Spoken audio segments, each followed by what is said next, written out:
Welcome to Disney and Hers, the show about what's happening in the Disney community from his, hers, and your perspective. I'm Lauren. And I'm Eric, and on today's show, we take a look at the best attractions found in the Disney parks and those that you're not willing to wait in line for. We also find out exactly how much people are spending on their average Disney vacations, down to how much they budget each day. Ooh, juicy. But before we get started, we want to remind you that Disney and Hers can be found on all your favorite podcast platforms and also in video format on YouTube and Spotify. We'd love it if you could head over to Apple, give us a review, and let us know what you want us to talk about in an upcoming show. And on this show, like we talked about, we're going to talk about rides and kind of an interesting backstory here for you. So we were just in Virginia Beach. It seemed like the longest drive of all time. Oh my gosh, because there was no Disney payoff at the end. Right. We even searched to see if there were any Disney stores nearby, and I think they were all like 4 or 5 hours away and completely out of pocket. So no, we came back from a cheering competition, and on our way back, we were looking for some podcasts to listen to. And what do we typically listen to? We have to find a podcast that you and I both like. Eric is a huge podcast listener. I am an audiobook. I do listen to some, but so we really do have to come together. And so typically the Disney Dish is always approved. Disney History Institute, those are ones that are easy go-tos for us to agree on. But you found a new podcast that you're really liking. Well, yeah. So a couple months ago, prior to launching, I think Disney and Hers, you do everything. You do some market research. Is there room for more Disney podcasts? And the answer is probably no. There's a million. I say there's always room for Disney podcasts. But we didn't care. We just forced one in there anyway. We had so that's how Disney and Hers. But one of the things that I was going through is finding out, all right, who are the top prominent podcasts out there right now? Because we know the Disney Dish historically ranked very high in America for listeners. I think WDW Radio with Lou Mangello was one of those high ones. But I was surprised because I found on this list, and I searched all different types of places. I found one called For Your Amusement, which I never heard of before, but it was highly rated. And I said, what the heck is this? So I typically go on there and I listen to all types of podcasts. I've subscribed to, I say, hundreds of Disney podcasts over the years. And then I make the cut based off of how much, I enjoy and get some value out of or relate to the host and so forth. But I found the For Your Amusement and started listening to them. Now, if you're not familiar, For Your Amusement is hosted by Ryan Bogara and Byron Marin. Never heard those names before, but I was surprised. You go on YouTube and they had 21,000 subscribers, and they've been putting out episodes. I think they have 134 videos right now, and they have a pretty active Patreon community. So I said, why not give it a try? So, Lauren, you and I listened to an episode. You've actually listened to it because it goes on our YouTube algorithm, right? Oh my gosh, yes, we wake up to these guys. It's just two guys in someone's basement talking, but all they talk about is rides, which blows my mind. Do they talk about anything else? He's like, nope, just rides. Yeah, well, I think the whole premise of their podcast is that they have a formula at the end where they kind of grade each attraction, and they'll do Disney, Universal. It sounds to me like they're coaster heads, so they do a lot of other coasters. But for the most part, it's very Disney. Is that a and thing, Universal. coaster head, or did you make that up? No, he made that up. It's the first time. I'm not a coaster head. I appreciate a coaster, but if it gets too high in the ground or in the sky, I am not into it. They were talking about giga coasters. I'm like, what is that? That's a coaster that is over 300 feet in the air. So they're teaching me all types of new things. So they're and I think they're West Coasters. But I did want to share with everybody because I thought it was really funny. There is a tool out there called Rephonic, REPHONIC, and I've used this before. And if you get a paid subscription, it actually gives you all types of information about podcasts. It'll give you things like general audience data, but it also give you listeners per episode and followers. And this is stuff you can't. Podcasts are kind of interesting, Lauren, right? From an advertising perspective, there's no data out there publicly available. No, and that's why influencers are so big, because anybody can go onto a social platform and see how many people are following an individual. Where podcasts, you really don't know. You really have to search to find the, big ones. Yeah, and so at the end of the day, you could be an influencer and have, let's say, 100,000 followers. Or you could have a podcast have 300,000 followers, and most people wouldn't know. Exactly. There's no way to tell. I guess you can look at, a lot of times when you look at it, you look at reviews and see how many. But back in the old days, there was a review game. You could get thousands of reviews by asking and promoting. And this day and age, firstly, there's not a lot of people that are giving reviews. You have to ask for them, and you're not allowed to incent at any point in time. Yeah, Hey, but I'll please give give you a us free a t-shirt. review. Yeah. We're not giving any t-shirts, but this was a cool on there, and it looked like right now that they're like 38th in the United States on Apple Podcasts. So that's a free one out there. But Look at that. enough for your amusement. Look them up. Give it a try. I think it's solid. But the reason we're talking today is because a specific episode that we listened to on the way home, right? Yeah, and this was like it's April now. I don't know if this is a new podcast, but they were doing a March Madness bracket to decide on the top ride in America. So it was a 2-part episode because it was long. And it just wrapped up. So we won't spoil the ending, but we certainly do have thoughts. We were playing along in the car, which, cut off a little bit of time for our 800-year trip to and from Virginia Beach. Yeah. And I thought it would be interesting enough to talk about. They did mention that they did release it in April, so they were definitely late to the game. So it was a March Madness, but they I think they had to they must have been putting it out on social media, and they were getting feedback. So it wasn't them just doing it. It was them and, America or their listeners. Yeah. So we're not going to do the exact hash of that, but basically they were just saying which attraction would be the best in America. And they went through, and you have all the heavy hitters, and they did a lot of based off of down queue length, like how long you would wait in queue for it. And that's how they seeded it. But you and I, on the other hand, had some hot takes on some of their picks. And more importantly, we had questions that a lot of it came down to me is like, well, that's a great ride, but let's weigh in how long you have to wait in for that ride. And that is where I think you stumbled upon a nice Reddit forum. That kind of... Yeah, because obviously I have nothing but time in the car, so I'm just going down the scroll hole. So back to the People's Internet, Reddit on the Disney World forum, and that somebody asked which rides are not worth the wait in each park. So they said, I wonder what others' opinions are when it comes to rides or attractions that are never worth the wait in each park. I'm not including any character meet and greets. And he or she says, mine are Hollywood Studios, anything in the Toy Story area, Navi River, what? Epcot. They didn't have one for Epcot. No, and they the left that Magic one Kingdom blank. Tron. Yeah, right. Basically, they are willing to wait for everything at Epcot. So what did people have to say? Well, there was common themes here, and we want you guys all to chime in what you're thinking. There were common themes. I think Bricko16 said, I never understood why people would wait an hour plus for Peter Pan's flight. And would you wait an hour plus for Peter Pan's flight? How often do we wait for Peter Pan? It's never. Yeah, because I won't wait. Listen, love the attraction on My both mom coasts. loves it, so we do it for Go-Go. But it's a rope dropper. Yeah. Because you can't let it go. So if you do that, then you're sacrificing something else, and I typically won't. But there's other people says I usually wait a few minutes before park closes. I think we've done that. And of course, it appeals to younger kids. So going late is a good idea in general. So yeah, when you wake up in the morning, go to California, I don't feel like their wait's as long. Oh, I think it is. It was. We've only done it once, and the couple times we went because it is once again rope dropper. So what was a couple other ones that caught your eye that was a common trend? Big Mac said Navi River. It's such an odd one. It gets so much hate, even though it's a perfectly fine ride. And I would say for us, that is one of the first rides that we do. If we're gonna rope drop Animal Kingdom for the hour or 2 hours that we're there, I really enjoy it. The shaman at the end, that animatronic takes my breath away every time. So I would give it 20 minutes, a half an hour, but we've never really waited probably much more than that because we try to do it at rope drop. Yeah, I would walk by if it's 60 minutes. And that just comes down to your decision. So we're not necessarily the biggest Flight of Passage fans.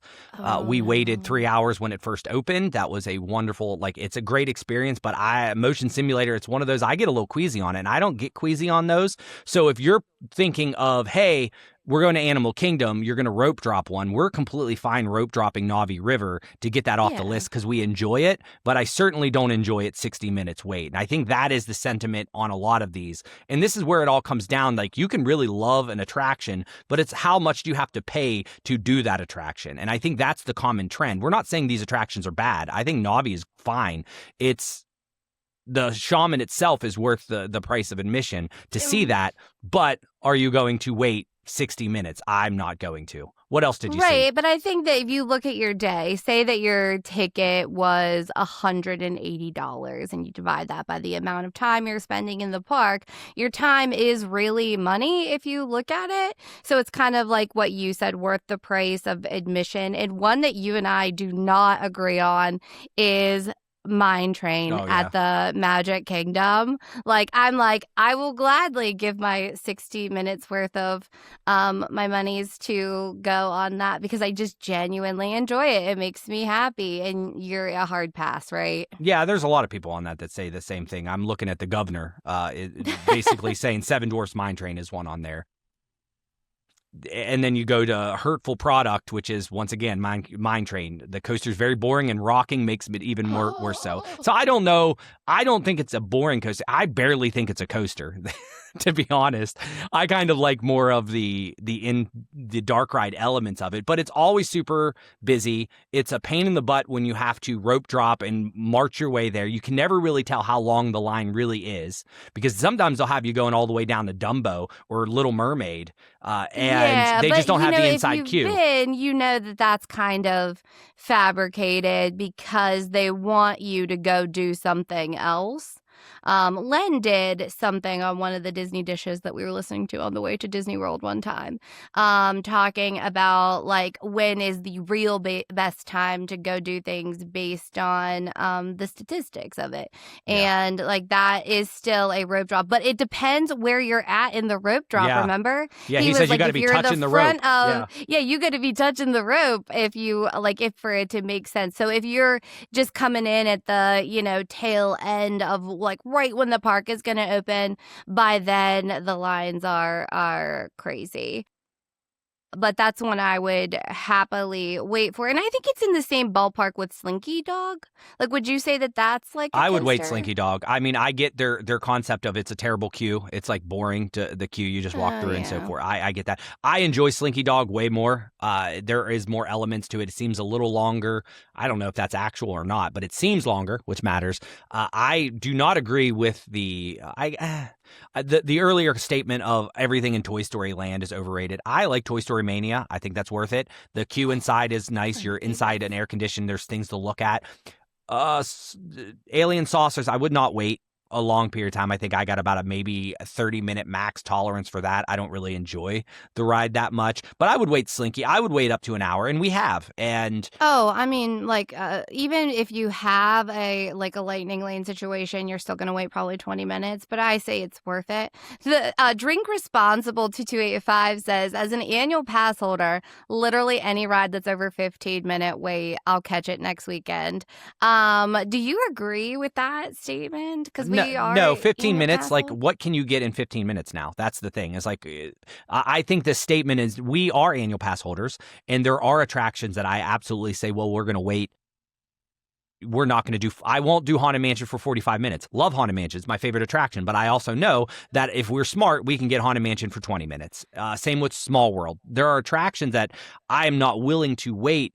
It's almost just a matter of knowing what is going through and knowing how long a good queue is in terms of like, all right, 45 minutes is too much because it'll go down later. Cheap plug, things like Lines, the app, the touring plans, Lines helps you understand and even tells you, do this later, do this now kind of element. So you don't have to memorize them kind of like we do. But yeah, as a pass holder, I get their idea. I think they're being a little too literal with 15 minutes. If they're really meaning, hey, we know what times to go on stuff. That makes a lot more sense. Before we move on, Lauren, I do want to get one because I know it's a polarizing topic, especially you and I are going to differ 100%, much like Mine Train. Frozen Ever After. Yeah, I will absolutely not wait. I You would wait stole a my half an hour, heart. but what are you waiting? 90 minutes sometimes? Listen, I will do what it takes to get my butt to Arendelle. It's just one of the things that makes me happy. And, it's kind of like the beach in our family. Nobody likes it, but sometimes they'll suck it up for mom. Nobody in our family really enjoys Frozen Ever After besides me, and our little guy at one point like really despised it because what's the big snow monster? Is it Like Snowball or something like that? Snowball or Yeah. something like that. But anyway, so and when we go back down, the next time, I know we have a trip for July. We're talking about other possible trips, but I will certainly wait an hour if needed to see their new faces. Well, I will. You know what? And it's probably gonna be longer because everybody wants to see that, and I guess I will jump in that line and at least have something to say. Well, we'll see how it looks, and how it looks in person. But we want to hear from you guys. What do you think? What are we missing here? Are there any of them that we left off for the most part? So we're talking about saving time here because time is money, and so many people are, taking advantage, skipping the lines, utilizing Lightning Lane, which does add up because taking a Disney vacation is expensive. So after this break, we're going to hear from the community on how much they're paying for a Disney vacation after this. All right, and we're back, and this next one is pretty interesting because it comes from you're just an observation on TikTok, which doesn't really have much to do with Disney at all, but kind of sparked our brain. So, Lauren, kind of give us an update on this next story and how we start talking about how much if you pay to go to a Disney and how that even came about from you finding some random video on TikTok. Yes. So on last week's episode, we talk about how we had it would be like a mini viral video for us about our basement. So that's on the Disneyverse TikTok. But if you're a new, I'm just assuming here, if you are a new creator and you're putting things on TikTok, I'm getting served a bajillion videos of this is how you grow your following. You need to do this. You need to do that. Whatever. And so I was watching and I saw one, and it was a woman who owned social media marketing agency, and she was talking about people love to know how much something costs, how much shampoo you use, how much money you spend on your car payment, whatever it is. People are just super interested in that. It's the marketing psychology. Right. And I was like, well, I can definitely see that. I would love to know how much people are actually spending on a Disney vacation. Because, with us, people are like, oh my gosh, how much money do you guys make where you're down at Disney all of the time? What are you doing? Because when they're going, they're spending, $10,000 or whatever. But for us, we're frugal in other areas of our life, having passes and having DVC. That makes a difference when you're going down. We would price out going to Cedar Point for the weekend, and it was more than, a Disney trip for us. So that had us thinking. So obviously going back to Reddit, to that Disney World subreddit, how much does your Disney World trip end up costing? And people were spilling the tea. What do they have to say, Eric? Well, I think a lot of it. So once again, just to echo your statement, we're not all created equal, and we'll admit that there are people there are the all-star people, which we often fall ourselves in, and then there are Grand Floridian and Polynesian bungalows, right? So this is interesting because I think you hear about it and you just hear everybody spending mad amounts of money. So it was interesting to see what. And there is kind of a consensus here. So I don't know. You guys will have to tell us if you fall in the same boat or if you're in the high end, low end. But right off the get-go, we started seeing a lot of people kind of saying it's about $1,000 a day. Now, that is $1,000 a day. There's a lot of things there. If it's one person, that's a lot versus, let's say, 8. But it sounds to me like generally an average family of four, there were people that were saying about family of 4 or 5, $1,000 a day is kind of where it starts. And this was about a year ago. So obviously we know things can change, but that's where we start. But what else were you seeing, Lauren? Yeah, so games people play says, hey, that's not bad if you can get away with $1,000 a day. These folks were staying at the Poly for 7 nights, 5-day park passes with Park Hopper was $6,600 for 2 adults and 1 child. I think that then they go on to talk about dining, and they do like to eat at nice places. So they were going to say over 10K, which makes sense to me. I'd never heard that like $1,000 a day rule, but like thinking, just kind of reverse engineering, it makes a lot of sense. And then, this one had an 8-night trip to the Poly with lots of character meals, and that was 15,000. Yeah, I mean, if you throw the Poly on there, that's a big deal. Poly is what's it going? $800 a night. So yes. Yeah, you're going to be over 1,000 real quick by the time you just eat a breakfast. So it's interesting to see how many, like we've come into the conclusion, like when we were a family of 4, trips were a little bit more easier a pill to swallow. When you go to 5, your room's got to you got to find a 5-person room, or you got to get 2. And then there's also extra mouths to feed. And those character meals add up real quick, regardless of the age, it seems like. But we found we went to Spooky Lurky or Spooky Lukey or whatever, how much you spend in each day of your trip. I thought this was interesting. So planning a 5-day 4-park trip in March, how much are you supposed to budget? Basically YouTube videos, and everybody was kind of saying $100 a day for food per person. And do you think that's about right, Lauren? I actually do. And we were just talking about this before we got on with our own, personal situation, having 3 kids.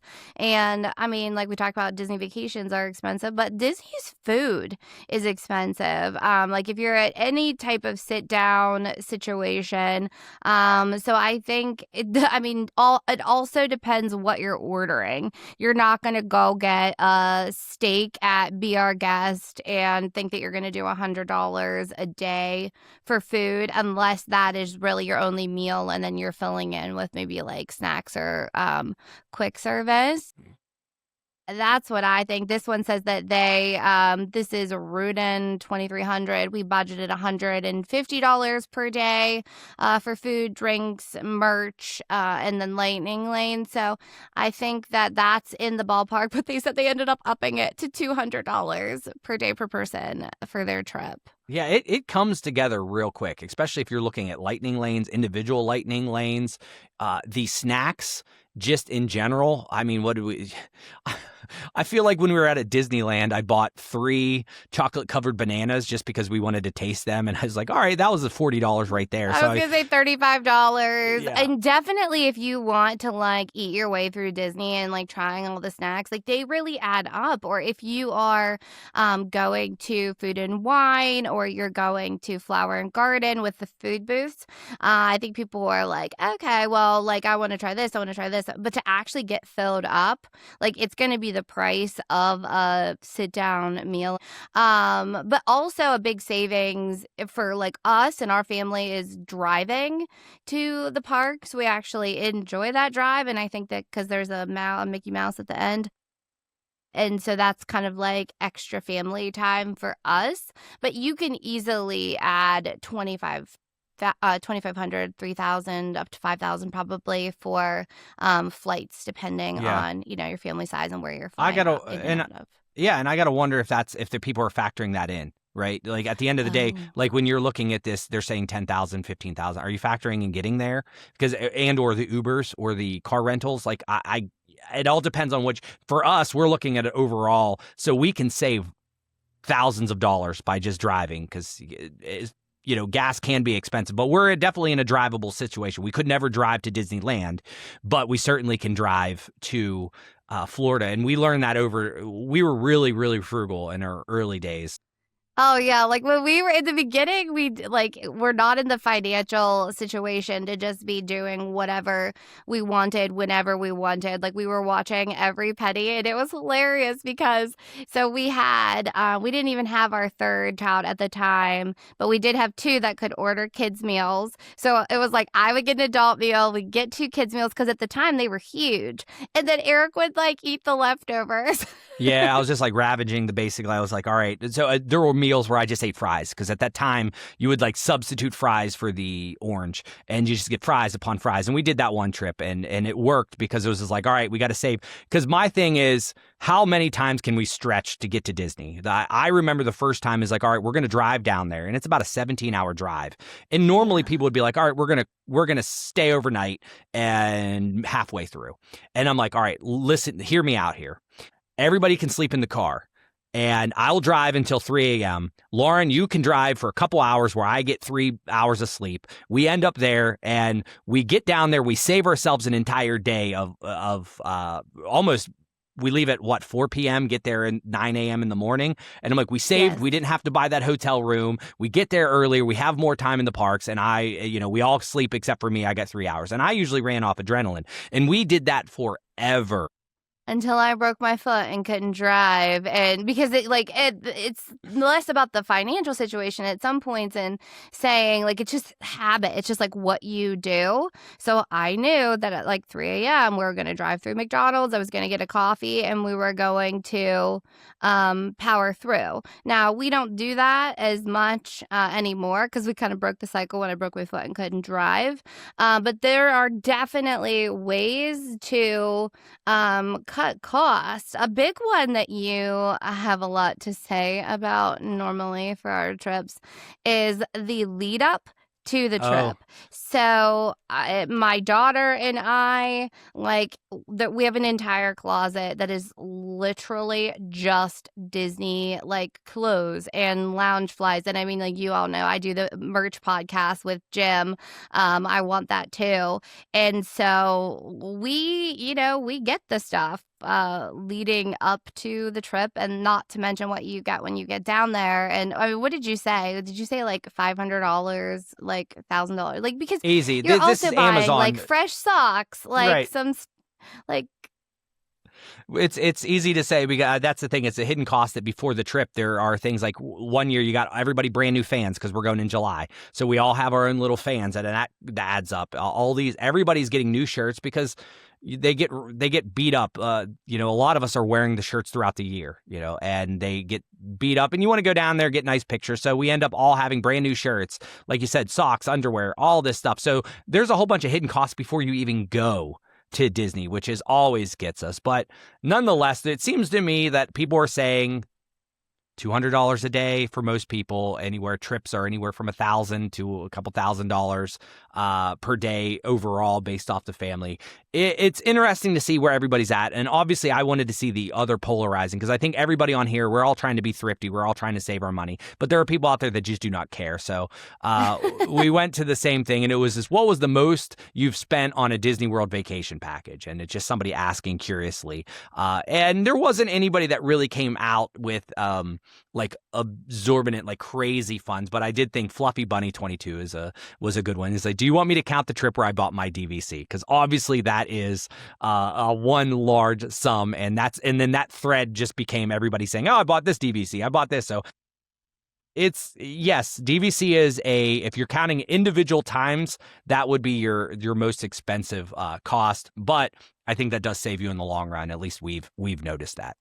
well, I think people are going to want to know though, like we're talking about this. Do you have any idea what we spend on a Disney vacation? Us? Personally, granted, I'm thinking it's about the $1,000 a day. At least that's how I try to budget it out. We're doing quick service when we can. We will splurge for a couple meals here and there. I don't know the Amazon boxes that come ahead of time surely seem like that rises that price up. But yeah, I think about $1,000 a day sounds about accurate. And or $100 a person, But you know what? We'll do better accounting. I'll look at it and we'll report back. We'll report back but we want to know, what are you guys spending? If you're comfortable letting us know, that's just interesting to know what everybody's spending per trip, and how long you're going for, all that kind of good stuff. Yes. All right. Well, on that note, that is it for this week's episode of Diz and Hers. For more, make sure to hit up disandhers.com. There you'll find articles, episodes, and updates. And if Disney's your vibe, hit subscribe. And remember, watch what you post online because you might end up in next week's episode. Thanks for listening.